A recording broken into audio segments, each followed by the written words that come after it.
Once upon a time in a grand kingdom, there lived two boys named Tom, Candy, and Edward Tudor. Tom was a poor beggar who begged for coins and scraps of food in the streets, while Edward was a prince who lived in a grand castle and had everything he could ever want. One sunny day, Tom and Edward met in the marketplace, and they were amazed to discover that they looked exactly alike. They both had the same blonde hair, blue eyes, and rosy cheeks.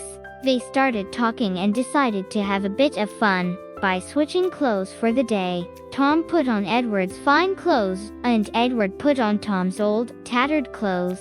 They laughed as they looked at each other, amazed at how different they looked. As Tom walked through the castle gates, the guards were stunned to see him dressed as a prince. They bowed down before him, thinking he was Edward, and let him enter the castle without any questions. Tom was amazed at the luxury of the castle. He had never seen anything like it before. He feasted on delicious food, lounged on soft cushions, and played with the castle's many toys and games.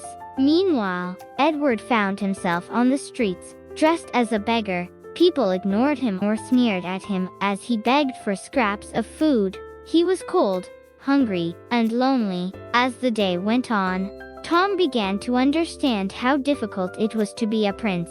He had to attend long meetings, listen to boring speeches, and deal with many responsibilities. He missed his freedom and the simplicity of his life as a beggar. Edward, on the other hand, discovered the kindness of the people on the streets. They shared their meager meals with him and offered him warm blankets to sleep under. He found himself feeling grateful for the small things he had taken for granted. As the day came to an end, Tom and Edward met again, and they switched back to their own clothes. They laughed as they realized how much they had learned from each other's experiences. Tom now appreciated the importance of hard work and the joys of simplicity, while Edward realized the value of kindness and the struggles of poverty. From that day on, Tom and Edward became good friends and often switched roles for fun. They both knew that it didn't matter what clothes they wore or what status they had. What mattered was the person inside and the kindness they showed to others. And they lived happily ever after.